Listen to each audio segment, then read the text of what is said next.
Assalamualaikum dan salam sejahtera. Apa kabar anda? Selamat berjumpa kembali di channel Cigupian, channel yang membawakan kepada anda berkaitan dengan perkara-perkara seperti isu semasa, isu pendidikan, budaya, hiburan dan juga yang melibatkan tutorial, masyarakat, PDPC, ekonomi, politik dan sosial. Baiklah, berita yang ingin saya kongsikan kepada anda pada kali ini ialah berkaitan dengan iklan yang dibuat oleh Suruhanjaya Perkhidmatan Pendidikan Malaysia berkait dengan pelawaan kepada seluruh rakyat Malaysia yang berkelayakan untuk memohon beberapa jawatan yang ditawarkan dalam iklan tersebut. Okey, untuk proses permohonan, SPP atau Suruhanjaya Perkhidmatan Pelajaran telah mengeluarkan satu panduan untuk pengguna bagi pendaftaran sistem pengambilan anggota perkhidmatan pendidikan di MySPP. Okey, ini ialah panduan dikemas kini pada 14 Julai 2020. Okey, kita akan lihat bagaimana cara untuk mendaftar.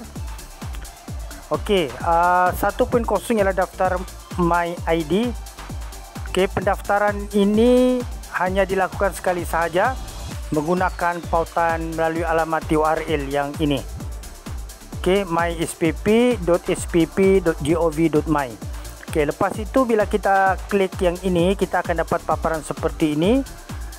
Okey, dan di sini ada daftar akaun baru seperti ini. Kita masukkan nombor kad pengenalan dan kata laluan. Kemudian jika kita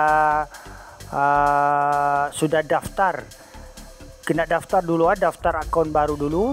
Kemudian barulah kita log masuk di sini menggunakan kata laluan yang kita buat tadi waktu mendaftar akaun baru. Selepas itu kita akan dapat skrin yang seperti ini. Yang ini untuk, maafkan saya, ini untuk pendaftaran pendaftaran akaun baru.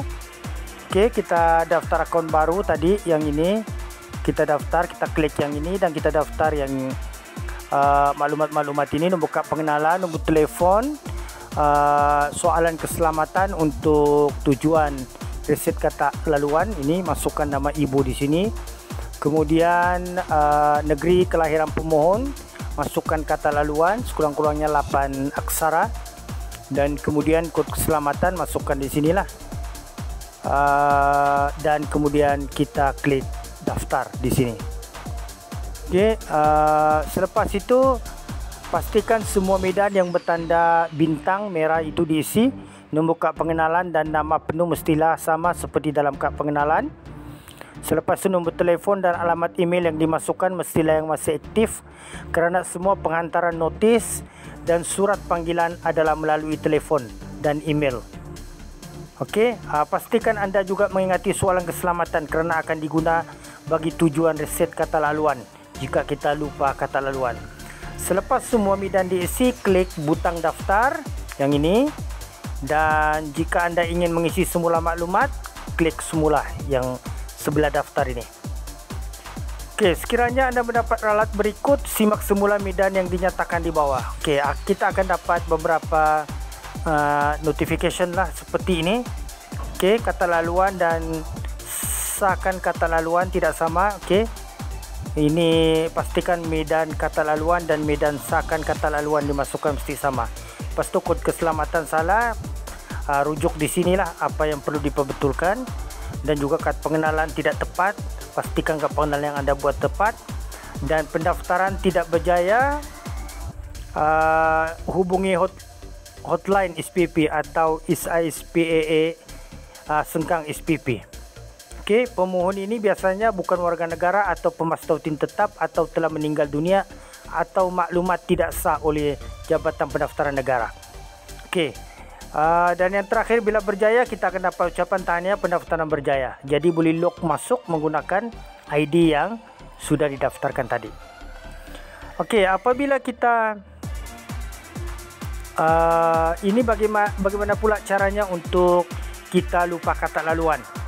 Okey, anda boleh reset kata laluan dengan klik pada pautan kata laluan di laman yang dibuka tadi, myspp.spp.gov.my. Kemudian skrin untuk lupa kata laluan akan dipaparkan seperti ini. Jadi masukkan kad pengenalan, nama ibu dan negeri kelahiran calon sewaktu pendaftaran, atau secara automatik pilih A akan dipilih. Skrin di bawah akan dipaparkan. Okey, pilihlah mana-mana satu yang kita rasa. Maklumat soalan keselamatan di sini, jawab siapa nama ibu, negeri kelahiran, kemudian maklumat kata laluan baru, masukkan kata laluan baru, kemudian masukkan kod keselamatan, hantar. Pastikan juga semua yang bertanda bintang itu, bintang merah itu diisi. Nombor kad pengenalan, nama penuh mestilah sama seperti dalam kad pengenalan. Okey, selepas itu bila sudah berjaya, bolehlah pemohon masuk dan mengisi borang MySPP, dan pemohon juga dinasihatkan supaya membaca terlebih dahulu maklumat jawatan di portal SPP sebelum memohon, bagi mengelakkan pemohon memohon jawatan yang tidak berkaitan dengan kelayakan yang dimiliki. Okey, boleh rujuk maklumat jawatan atau gaji, syarat lantikan dan deskripsi tugas sebelum mendaftar. Okey, langkah-langkah untuk masuk ialah skrin log masuk MySPP seperti ini akan dipaparkan. Jadi klik nombor kad pengenalan di sini dan juga kata laluan. Selepas itu, jika tidak ada ralat, skrin akan terpapar seperti ini di bawah ni. Okey, pemohon boleh klik pautan kata laluan soalan keselamatan untuk menukar kata laluan atau kod keselamatan. Skrin tukar kata laluan seperti di bawah akan dipaparkan. Kalau nak tukar kata laluan di sinilah. Kalau tidak nak teruskan saja. Masukkan nama penuh, nombor kad pengenalan, nama ibu pemohon, negeri kelahiran, lepas tu nama penuh, alamat surat menyurat, postcode, negeri, bandar, dan juga beberapa maklumat yang perlu disiapkan di sini. Okey. Setelah itu, setelah diisi semua tu, ketinggian. Untuk makluman, ketinggian adalah maklumat pilihan, namun begitu terdapat beberapa jawatan yang memerlukan pemohon memasukkan maklumat ketinggian. Klik butang simpan setelah maklumat lengkap diisi. Yang inilah. Okey. Selepas itu, klik maklumat akademik di sebelah ini. Okey, tadi maklumat peribadi itu sudah kita isi, sekarang maklumat akademik. Okey, maklumat akademik masukkan di sini beberapa butiran yang perlu diisi. Okey, PT3, SRP, PMR, LCE, lepas tu okey, ikuti sajalah panduan yang diberikan ini. Kita klik pada ruang tahun dan pemohon perlu masukkan tahun peperiksaan. Bila PT3 atau PMR dia ikutlah di sini, di atas ni. Selepas itu, bagi SPM pun begitu juga. Klik pada pautan SPM. Okey, dan kemudian akan dipaparkan seperti ini. Jadi isi kelayakan calonlah mengikut keputusan peperiksaan SPM yang diperolehi. Okey, termasuk tahun, jenis peperiksaan, pangkat yang diperolehi, lepas tu lulus atau gagal dalam ujian bahasa Melayu, bahasa Malaysia. Okey, grade yang diperolehi, dan kemudian setelah selesai semua di situ, tekan simpan. Kemudian selepas itu, peperiksaan tambahan, boleh klik juga di situ. Jika berkaitan, pemohon perlu mengisi semua maklumat yang ditandakan pada bintang yang berwarna merah. Yang inilah. Kalau berkaitan lah. Tekan butang simpan setelah semua maklumat lengkap diisi, atau tekan butang batal untuk mengosongkan maklumat yang telah dimasukkan. STPM keputusan boleh juga dimasukkan di sini, masukkan seperti mana tadi PT3 dengan SPM itu, ikuti langkah-langkah yang diminta, beberapa butiran yang diminta dan langkah-langkah yang telah diterangkan sebentar tadi. Okey, keputusan peperiksaan STPM, peperiksaan kali kedua kalau ada. Okey, tekan pautan peperiksaan kali kedua. Okey, setelah semua diisi, tekan simpan. Begitu juga dengan peperiksaan STEM. Untuk mengisi, ikuti langkah-langkah yang sudah diterangkan. Kemudian pengajian tinggi. Okey, untuk bahagian pengajian tinggi ini, bagi kolom institusi yang mengeluarkan sijil adalah bermaksud institusi yang mengeluarkan sijil ijazah, diploma, sijil yang diterima semasa graduasi dan bukan tempat kolej atau universiti calon belajar. Okey, setelah isi semua maklumat, pemohon yang memiliki sijil ijazah, diploma, ikhtisas pendidikan boleh tandakan bidang pengkhususan pendidikan untuk menyenaraikan semua sijil berkaitan pendidikan. Okey, bagi yang bukan bidang pengkhususan, bidang pengkhususan bukan pendidikan, boleh menyenaraikan semua sijil berkaitan bukan pendidikan. Okey, setelah semua diisi itu, klik simpan. Di ruangan profesional, ruangan ini hanya perlu diisi oleh pemohon yang memiliki sijil daripada badan-badan profesional dan ikhtisas yang diiktiraf oleh kerajaan Malaysia. Okey, klik pada pautan profesional dan skrin seperti berikut akan dipaparkan. Jadi isi, selepas itu tekan butang simpan. Maklumat kod kurikulum juga diperlukan.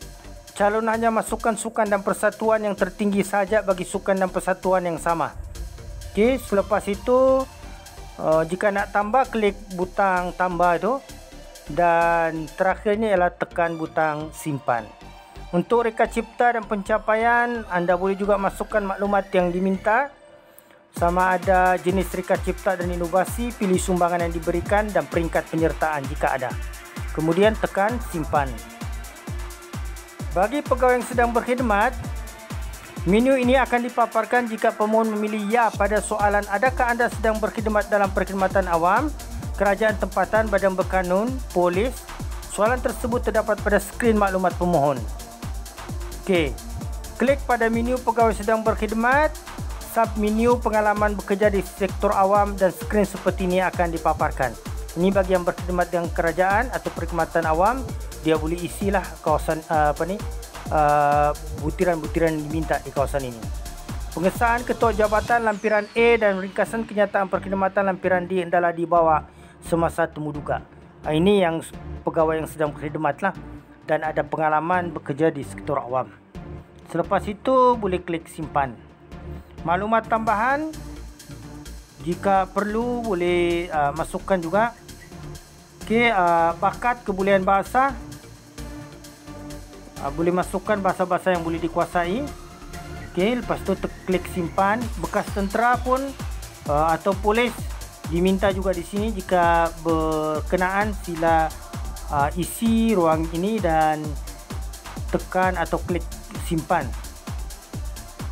Penerima bantuan kurang upaya, jika berkaitan boleh juga diisi, dan seperti biasa klik simpan setelah selesai. Dan 3.6 iaitu jawatan yang dipohon. Yang ini yang penting. Klik pada menu jawatan dimohon, submenu jawatan SPP dan submenu jawatan PDRM atau lain seperti berikut akan dipaparkan lah. Okey, yang ini boleh diisi di sini. Calon hanya boleh memohon maksimum 3 jawatan SPP sahaja.